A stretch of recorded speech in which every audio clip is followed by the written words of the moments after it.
กราบทักทายสบายดีและก็สวัสดีพ่อแม่พี่น้องFCทุกท่านที่เข้ามาเบิ่งมาชมแล้วก็มาติดตามให้กำลังใจนะ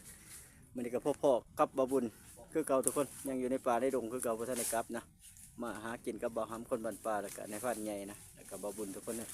ก็น้องม้าประมาณ6 ตัวทุกคนก็มันอยู่มื้อนี้ทุกคนก็ได้5 ตัวแล้วทุกคนเฮาก็ปิดคลิปไปแล้วก็มาเปิดคลิปใหม่ทุกคนมาลุ้นเบิ่งนํกันทุกคนแต่นี่ไปหาคำทุกคนเฮาบ่าเฮาสิได้กำลังเอาเข่าทงไปทุกคนเลย2 ตัวแล้วบ่หำแล้วก็นำในพันใหญ่ไปทุกคนฝากกดติดตามบ่บุญในเด้อทุกคนเดิมมาหาอยู่หากินนะทุกคนเลยกลมันก็กำลังแหลวทุกคนแหลวก็ยังบ่ทันได้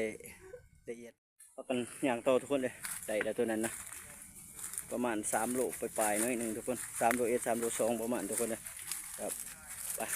ย่างโตทุกคนพอดีได้หาแต้มมาเนี่ยนะจากคลิปที่เดียวทุกคนเลยมาต่อคลิปที่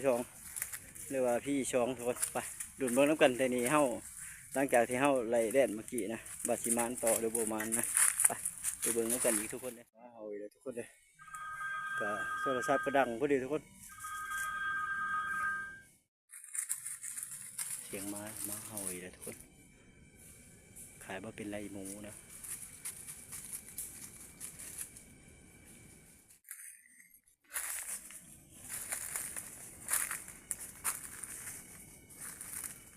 อะไรหมูทุกคนเอ้ยโตมาเฮิงเติบทุกคน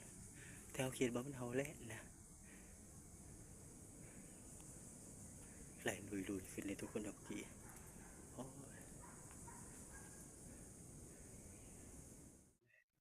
เมื่อกี้นะบัวทันทุกคนมาพอตัวใหม่นะพอมุ้งตัวใหม่นะเอาไว้ใส่เอาเลยทุกคนเลยเอาบุตรถือเอาบุตรใหม่ทุกคนแต่ในพันใหญ่กับบ่อหอมถือนะก็เอากันรัดเลยเขาก็ยืนถ่ายจุด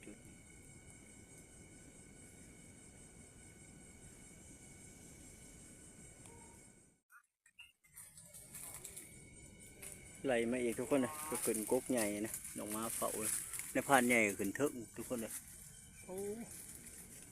ประมาณ30 กว่าเมตรนะในพันขึ้นนะลงมาก็เผาก๊กอยู่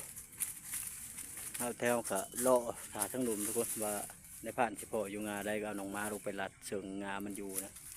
อย่ามันโตนมันยังทุกคนเลยเราเบิ่งน้ำกันทุกคนเลยพอเลยในผ่านอยู่ทุกคนเลยพอประมาณลูกปลายในผ่านไปนะก็บอกเอามาไปลัดตั้งนั้นทุกคนพอมันอยู่งาเถิกนี่นะตัวนี้ขาดว่ามันโตนเจ้าสีไรว่าไรเราเบิ่งน้ำกันทุกคนเลยเพราะว่าเกิดเชียงเมืองทุกคนเอามันโตนลงมากับหนองม้าไรนะเราเบิ่งน้ำกันทุกคนเลยไม่ผ่านมันจะของไม่ถึงนะแล้วทุกคนเรียบร้อยทุกคนบอกห้ามเอาเลยทุกคนนี่เอาทุกคนเห็นแล้วมาแล้วทุกคนตัวที่หาทุกคนเลยมาขึ้นมาถึงพี่เขาสิไปย่ำทงก่อนเขาก็ไปย่ำทงก่อนทุกคนนะบอกห้ามจัดแล้วทุกคนเลยเรียบร้อยสูงกล้าต้นเนาะสูงไปถึงกล้าต้นเลยเนาะมันเลยทุกคนเลยนะบ่หำเห็ดเลยไปเอาสิไปเผาทงทุกคนตัวที่หาทุกคนเลยมันบ่ย่านนะมานี่เลยทุกคนเลยตัวที่เท่าไรเลยนี่แม่หมูฮาแม่นหาแล่นเนาะหกยังวะหอนบ่โอ้มันเลยทุกคนเลยมือมันลงเพื่อนถึงเงี้ยทุกคนเลยมือนี่ทุกคนโอ้ยหมูมันดูดมุนนี่ทุกคนเลยหมูใหญ่ที่ไปกินบักฟางเมืองจีนะเป็นมุนทุกคนเลยคิดดูก็ดีครับทุกคนเลยมืดคือเลยบ่ไหลเติมทุกคนไหนแต่แล่นหาโตนะแล้วก็ฮ้อนตัวหนึ่งทุกคนเป็น6 ตัวนะมันนี่ถือว่ามันสมผลอยู่ทุกคนก็ตอนนี้ก็พากันเดินทางกลับทับทุกคนเลยหรือว่ากลับที่ผักของไผ่มันนะกลับไปกับเป๊ะ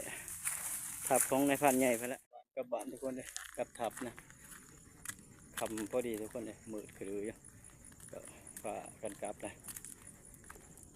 ประมาณอยู่ทุกคนเลยไปมาเลยกันเลยตัวที่6ก็เป็นฮอนนะมาไหลหมูกับท่านทุกคนมาทำในผ่านเลยทุกคนเลยมากกว่าสีบางคนงานทุกคนเลยมาแสดงคนงาน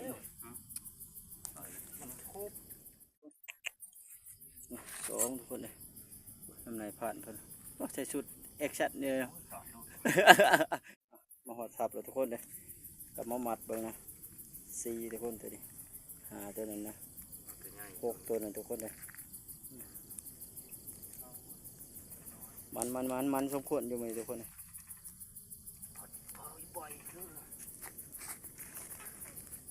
กี่ฮอนทุกคนเลย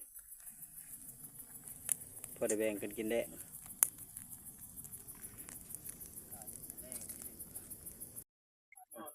ในผ่านไปเห็ดขั่วทุกคนเลยขั่ว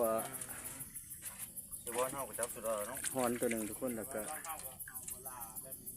เห็ดเล่นตัวหนึ่งทุกคนเลยในผ่านเป็นเห็ดขั่วนะกะพี่เติมเนาะ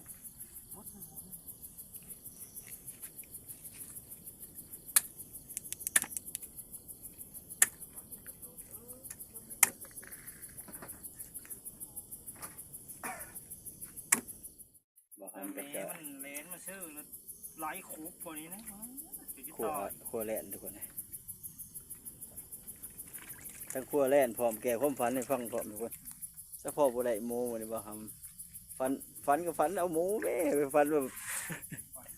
ฝันมันไปได้ลูกมันในฝันพวกแกแบ่งปันทุกคนตัวพี่เด็กตัวฮ้อนได้เนาะ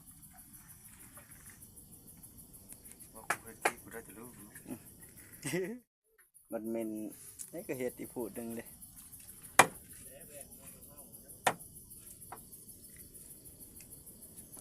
พอได้แบ่งกันกินพอได้อ้อได้อ้อม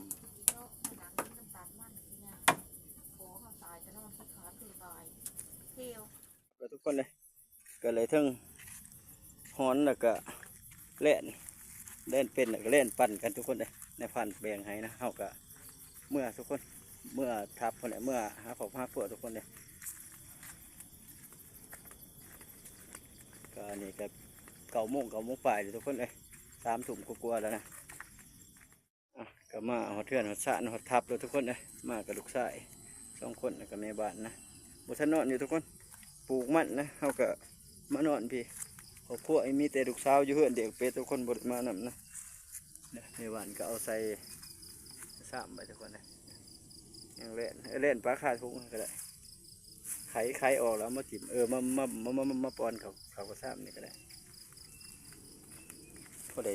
ห่อต้มกินตัวนี้ตัวนั้นพวกเขาเห็ดก็ได้ตัวใหญ่กินเขากินหนักหมดทุกคนเลยอยากเขาแห้งแล้ววันนี้ไปกับป้าทั้งหิวหนักหิวเขาบดมือเลยเอาทุกคนมากินเขาแกงหน่อไม้ใช้กับหน่อเหล้าทุกคนเลยอาหารมีอย่างเดียวเนี่ยมันบัวเห็ดกินแล้วทุกคนเลิกแล้วเขาก็สิกินเขานี่ก่อนขออนุญาตทุกคนนะตอนกินกับสิบริทายให้เบิ่งเรามันมีไฟทุกคนนะเราก็ใส่ไฟโคมนี่นะใส่โคมไฟอันนี้ทุกคนนะ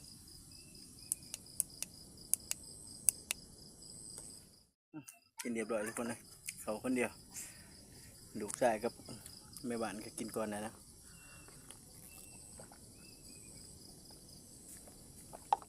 จากที่เขากินน้ำเดี๋ยวทุกคนเลยไปหาน้ำไหนกลับมาแล้วทุกคนมาเตรียมสีนอนแล้วบัดนี้เดือกลื่นนะทุกคนเลยประมาณ4 ทุ่มกว่าแล้วมาสรุปผลเนี่ยก็ไปหากินมันนี่ก็มันพอสมควรทุกคนนะมันจบเจืออยู่นะ